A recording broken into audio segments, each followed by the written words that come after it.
It's Pete from Cheap Homesteading, and today we're going to be using the Kubota L2502 with the LA526 loader on it. I want to say thank you to my friends at B&T MacFarlane. They're a big Kubota dealer in Ottawa. They've allowed me to use it for the summer. The summer is getting away from me, and I've just been rushing around. It's really hard to get stuff done in the summer. Everything seems to take so much longer for some reason. So to give you full disclosure, I am a Kubota technician, so I want to make sure you guys know that. But I kind of want to go over what you should do with your tractor before you go out and work it. A lot of people buy tractors and they just don't know how to take care of them, and they just use them here and there, and before you know it, the hours get away from them. They don't grease the loader, they don't check the oil levels. So basically I'm going to just do a pre-operation check on this L2502 and grease the loader, get it all ready to go, so you're not going to have problems down the road. I am going to kind of explain along the way what can happen if you don't do a pre-operation check.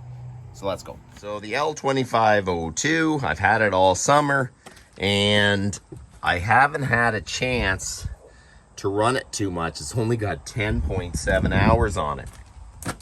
Basically, every 10 hours you should grease all the pins. So the first thing we're gonna do is grease it, and we're gonna grease the Land Pride SGC 1060 grapple. I'll tell you what'll happen if you don't grease your pins. You will start having these bolts shear off. It's going to grab the end of the cylinder, and when you move it, it's going to shear that off, and then you're going to start getting wear in here and in there because it's binding up. So make sure you grease your loader. It is important to be greased every 10 hours. You really need to make sure you grease your loaders or you're going to have problems there. So we're going to grease that first. You don't need one of those expensive battery operated grease guns. You just need to pick up the grease gun you probably have in the garage.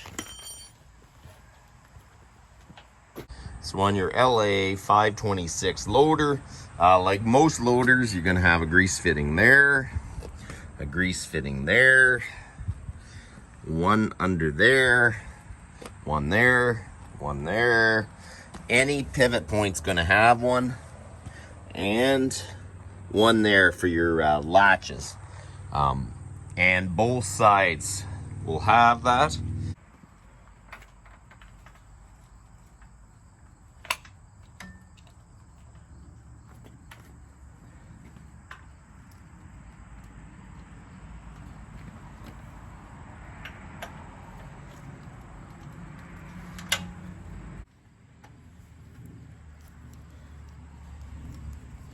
You just want to pump it till a little bit of grease comes out.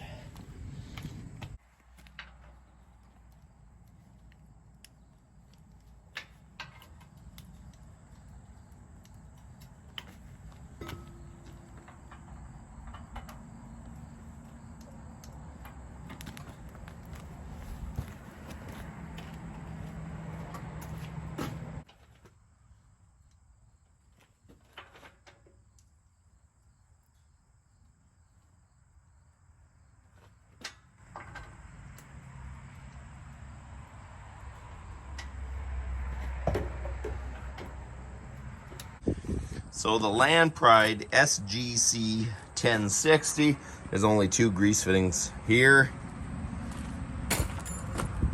and here.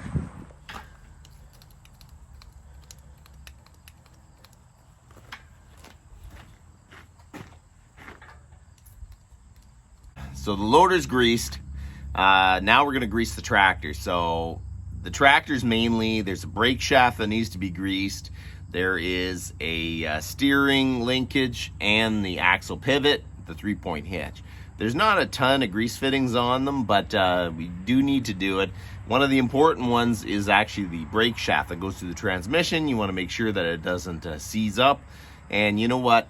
A little bit of maintenance will actually make it last a long time. You're not going to have too much trouble. I've seen lots of people come in for repairs when really all they need to do is grease it. And I'm kind of guilty of it sometimes too, so you know what? Time gets away from you. You think you didn't use it that much, and the next thing you know, you start busting stuff. So let's make sure you check it. You got a tie rod end in here you got to grease. The inside.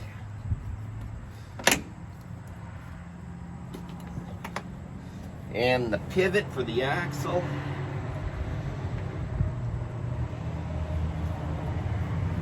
Go to the other side. The front pivot.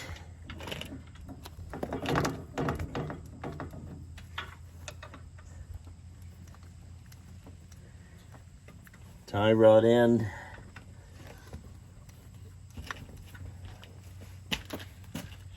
Hey, so you did the tie rod ends, you did the axle pivot. Now you got to crawl under the tractor. Yay, so there's a grease fitting here and a grease fitting on the back of there.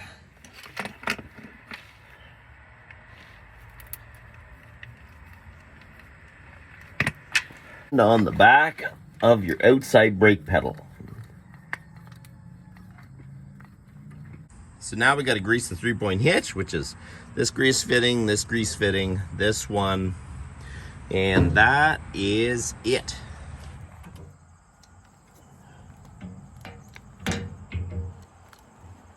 You don't want to go too crazy on them because it's only really greasing the threads in there and filling that up. It doesn't really do a whole lot, but you really should grease it. You don't have to grease it every time, but at least every 10 hours you need to grease it to make sure that everything's going good.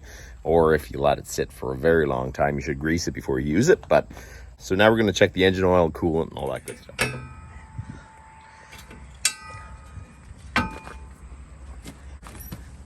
Hood latch is here.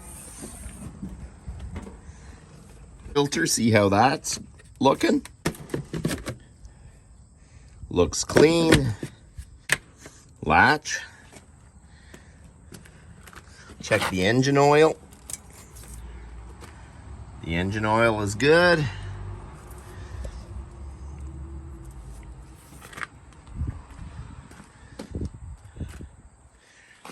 There's coolant in the jug. I like to check if it's coolant in the rad because sometimes you can lose so much that it doesn't suck it out of the jug. There you go. Never open your rad cap when it's hot. You got to make sure it's cold when you do that, or it'll shoot hot coolant everywhere, which could really cause you some issues. So just don't open it when it's hot. We're going to check to see if the hydraulic level is good. Looks good. I'm going to wipe it off. Don't do that. Hey, don't do what I do. But there you go. It's good to go. You want to make sure that the tires have air in them.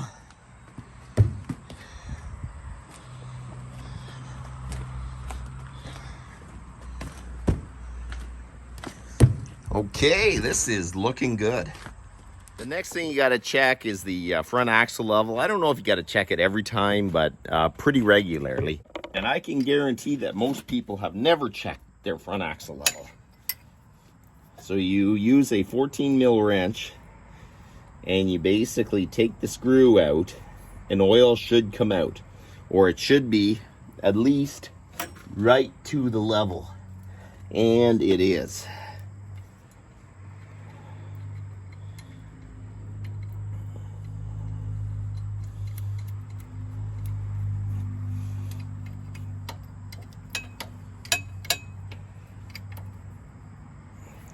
So basically you take the screw out, oil should come out, and even if oil doesn't come out, if it's right to the bottom of the threads, you're good to go.